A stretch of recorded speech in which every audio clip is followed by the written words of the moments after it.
Hello മക്കളെ, hi, എല്ലാവർക്കും നമസ്കാരം. നമ്മൾ ഇന്നത്തെ വീഡിയോയിൽ ഡിസ്കസ് ചെയ്യാൻ പോകുന്നത് അക്ഷരമുറ്റം ക്വിസ് മത്സരത്തിന്റെ 2025 ചോദിച്ച LP വിഭാഗം ചോദ്യങ്ങളാണ്. നമ്മൾ വേഗം എന്ത് ചെയ്യുന്നു, സ്കൂൾ തലത്തിൽ ചോദിച്ച ഈ ചോദ്യങ്ങളൊക്കെ കൃത്യമായിട്ട് പരിചയപ്പെട്ടു പോകും. നിങ്ങളൊക്കെ ചിലപ്പോൾ ക്വിസ് മത്സരത്തിൽ പങ്കെടുത്തതായിരിക്കും. മാർക്ക് ചിലപ്പോൾ കുറവായിരിക്കും, സെലക്ഷൻ കിട്ടിയിട്ടുണ്ടായിരിക്കില്ല. അപ്പോൾ എല്ലാവരും എന്ത് ചെയ്യുക, ഈ ഒരു വീഡിയോ പൂർണ്ണമായും കാണുക. ആദ്യത്തെ ചോദ്യത്തിലോട്ട് കടക്കാണ്. ഓക്കെ, ആദ്യ ചോദ്യം ഇതാണ്: വീടില്ലാത്തവർക്ക് വീട് വെച്ച് നൽകാൻ സംസ്ഥാന സർക്കാർ നടപ്പിലാക്കുന്ന പദ്ധതിയുടെ പേര് എന്താണ്? ഓക്കെ, വീടില്ലാത്തവർക്ക് വീട് വെച്ച് നൽകാൻ സംസ്ഥാന സർക്കാർ നടപ്പിലാക്കുന്ന പദ്ധതിയാണ് ലൈഫ് മിഷൻ. അടുത്ത ചോദ്യം: മനുഷ്യരെ ബഹിരാകാശത്ത് എത്തിക്കാൻ ഇന്ത്യ തയ്യാറാക്കുന്ന പദ്ധതിയുടെ പേര് എന്താണ്? ഉത്തരം ഗഗൻയാൻ. മലയാള മാസങ്ങളിൽ അവസാനത്തെ മാസം ഏതാണ്? മലയാള മാസങ്ങൾ നിങ്ങളിങ്ങനെ പറഞ്ഞു പോകുന്ന സമയത്ത് അവസാനത്തെ മാസം ഉത്തരം കർക്കിടകം. ഓക്കെ, അടുത്ത ചോദ്യം: ഇന്ത്യയിലെ ചെറിയ സംസ്ഥാനം ഗോവയാണ്, എന്നാൽ വലിയ സംസ്ഥാനം ഏത്? ചെറുത് ഗോവയാണ്, അതെല്ലാവർക്കും അറിയാം.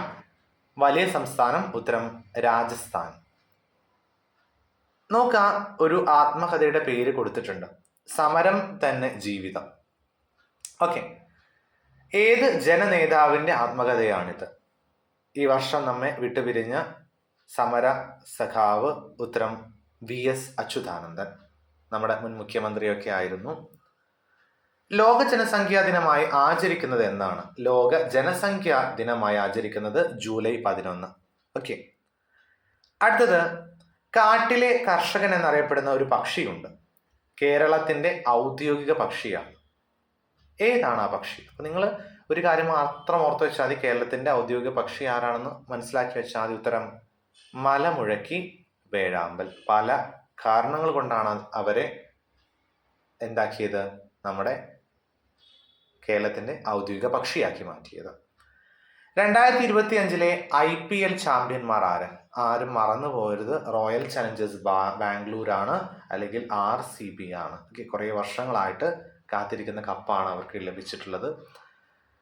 കൊഹിമ ഏത് സംസ്ഥാനത്തിന്റെ തലസ്ഥാനമാണ്? കൊഹിമ നിങ്ങൾ ഓർത്തു വയ്ക്കുക, നാഗാലാൻഡ്. ഓക്കെ, ദെൻ അടുത്ത ചോദ്യം: ഒരു ചതുരശ്ര കടലാസിന് 4 മൂലകളും വെട്ടിക്കളഞ്ഞാൽ, അല്ലെങ്കിൽ ഒരു ചതുരശ്ര കടലാസിന്റെ 4 മൂലകളും വെട്ടിക്കളഞ്ഞാൽ അവശേഷിക്കുന്ന രൂപത്തിന് എത്ര മൂലകൾ ഉണ്ടാവും? ഓക്കെ, 6, 8, 10, 12 എന്നിവ ഓപ്ഷൻ നൽകിയിട്ടുണ്ട്. ഉത്തരം 8 മൂലകൾ ഉണ്ടാവും. നിങ്ങൾ ജസ്റ്റ് ഒന്ന് മനസ്സിലാക്കി വെച്ചാൽ മതി. ഓക്കെ, ഇങ്ങനെയാണെങ്കിൽ ഇത് രണ്ടും കട്ട് ചെയ്തു, ഇത് രണ്ടും കട്ട് ചെയ്തു. എത്ര മൂലകൾ ഉണ്ടാവും? ഇവിടെ 2, ഇവിടെ 2, ഇവിടെ 2, ഇവിടെ 2, മൊത്തം എത്രയാണ്? 8. 2025 വനിതാ ലോകകപ്പ് ചെസ് കിരീടം നേടിയത് ആരാണ്? ഉത്തരം ദിവ്യ ദേശ്മുഖ്. അടുത്ത ചോദ്യം: താഴെ തന്നിരിക്കുന്നവയിൽ തെറ്റായ പ്രസ്താവന ഏതാണ്? വാഴ ഒരു ഔഷധിയാണ്, നീലതിമിംഗലം ഒരു മത്സ്യമാണ്, വവ്വാൽ ഒരു സസ്തനിയാണ്. ഓക്കെ, അപ്പോൾ ഓർത്തു വയ്ക്കാം, നീലതിമിംഗലം ഒരു മത്സ്യമാണ് എന്നതാണ് തെറ്റായിട്ടുള്ള ഓപ്ഷൻസ്.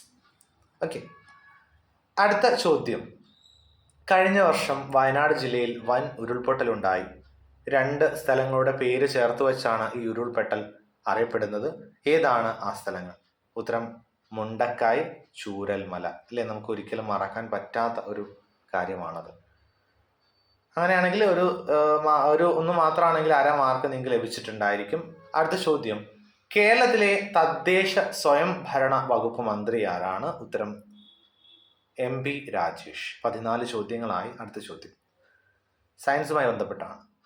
സസ്യങ്ങൾക്ക് പച്ച നിറം നൽകുന്നത് ഒരു വർണ്ണകമാണ്, എന്താണ് അതിന്റെ പേര്? ഉത്തരം ഹരിതകം, അല്ലെങ്കിൽ ക്ലോറോഫിൽ എന്ന് പറയും. അടുത്ത ചോദ്യം: ലോകത്തെ ഏറ്റവും കൂടുതൽ ജനസംഖ്യയുള്ള രാജ്യം ഏത്? ചൈനയായിരുന്നു, എന്നാൽ ഇപ്പോൾ ഏറ്റവും കൂടുതൽ ജനസംഖ്യയുള്ള രാജ്യം എന്നുള്ളതിൽ 1ാം സ്ഥാനത്തേക്ക് എത്തിയത് നമ്മുടെ സ്വന്തം ഇന്ത്യയാണ്. ഓക്കെ, അടുത്ത ചോദ്യം: വിറക് കത്തുമ്പോൾ പ്രധാനമായും പുറത്തു വരുന്ന വാതകം ഏതാണ്? വിറക് കത്തുന്ന സമയത്ത് പുറത്തോട്ട് വരുന്ന വാതകമാണ് കാർബൺ ഡൈ ഓക്സൈഡ്. ഓർത്തു വയ്ക്കുക, കാർബൺ ഡൈ ഓക്സൈഡ് നിങ്ങൾ പഠിച്ചിട്ടുണ്ടാകും. നമ്മൾ ശ്വസിക്കുന്ന സമയത്ത് പുറത്തുവിടുന്ന വാതകം എന്താണ്? കാർബൺ ഡൈ ഓക്സൈഡ് ആണ്. അടുത്ത ചോദ്യത്തിലോട്ട് പോയാലോ. അന്താരാഷ്ട്ര ഭിന്നശേഷി ദിനം എന്നാണ്. 2 ദിനങ്ങൾ ചോദിച്ചു.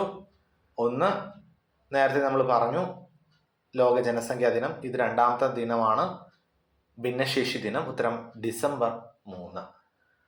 അടുത്ത ചോദ്യം, കേരളത്തിലെ ഏത് വന്യജീവി സങ്കേതമാണ് അടുത്തിടെ ചിത്രശലഭം കേന്ദ്രമായി കേരളത്തിലെ ഏത് വന്യജീവി സങ്കേതമാണ് അടുത്തിടെ ചിത്രശലഭ സങ്കേതമായി മാറ്റാൻ സംസ്ഥാന സർക്കാർ തീരുമാനിച്ചത്? ഓക്കെ, ഓർത്ത് വയ്ക്കുക. ഉത്തരം ആറളം. ഓക്കെ, അടുത്ത ചോദ്യം, 20ാമത്തെ ചോദ്യം. ഏറ്റവും വലിയ ലിഖിത ഭരണഘടനയുള്ള രാജ്യമേത്? ഏറ്റവും നമുക്കറിയാം നമ്മുടെ ഇന്ത്യയാണ്. ആ ഇന്ത്യ കുറേ അധികം രാജ്യങ്ങളുടെ ഭരണഘടനകൾ വിശകലനം ചെയ്തും ഒക്കെയാണ് നമ്മുടെ ഈ ഒരു ലിഖിതമായ ഭരണഘടന തയ്യാറാക്കിയിട്ടുള്ളത്. ഏറ്റവും വലിയ ലിഖിത ഭരണഘടനയുള്ള മഹത്തരമായ ഭരണഘടനയുള്ള രാജ്യം നമ്മുടെ ഇന്ത്യ. അടുത്ത ചോദ്യം നോക്കുക. ടൈ വരികയാണെങ്കിൽ അവിടെ ഉപയോഗിച്ചുള്ള ചോദ്യങ്ങളാണ് 5 ചോദ്യങ്ങൾ. വംശനാശം സംഭവിക്കുന്ന ജീവികളെ പറ്റി പ്രതിപാദിക്കുന്ന ബുക്ക് ഏതാണ്? ഉത്തരം റെഡ് ഡാറ്റ ബുക്ക്. പല ജീവികളും പല സസ്യങ്ങളും ഒക്കെ നമ്മളെ ഭൂമിയിൽ നിന്ന് മൺമറഞ്ഞു പോകുന്നുണ്ട്. അവരെയൊക്കെ ഉൾപ്പെടുത്തിയിട്ടുള്ള പുസ്തകമാണ് റെഡ് ഡാറ്റ ബുക്ക്. അടുത്ത ചോദ്യം, ഇന്ത്യയിലെ ആദ്യത്തെ സാഹിത്യ നഗരം എന്ന പദവി ലഭിച്ച നഗരമേത്? ഇന്ത്യയിലെ ആദ്യത്തെ സാഹിത്യ നഗരം ഓർത്തു വയ്ക്കുക നിങ്ങളെ മനസ്സിൽ കൃത്യമായിട്ട്. ഉത്തരം കോഴിക്കോടാണ്. ഓക്കെ, കോഴിക്കോട് പല പദവികളും അടുത്ത കാലത്തായിട്ട് കിട്ടിയിട്ടുണ്ട്. അതൊക്കെ നിങ്ങൾ എന്ത് ചെയ്യുക, അടുത്ത തലത്തിലോട്ട് പോകുന്ന സമയത്ത് മനസ്സിലാക്കി വെക്കണം. ഓക്കെ, അടുത്ത ചോദ്യം, ജൂലിയസ് സീസർ എന്ന നാടകം എഴുതിയത് ആരാണ്? ജൂലിയസ് സീസർ എന്ന നാടകം എഴുതിയത് ഉത്തരം വില്യം ഷേക്സ്പിയർ. അടുത്ത ചോദ്യം, കേരള ഗാന്ധി എന്നറിയപ്പെടുന്ന വ്യക്തി ആരാണ്? കേരള ഗാന്ധി, നിങ്ങൾ പല പേരിലുള്ള അപരഗാന്ധിമാരെ പറ്റിയിട്ട് കേട്ടിട്ടുണ്ടാവും.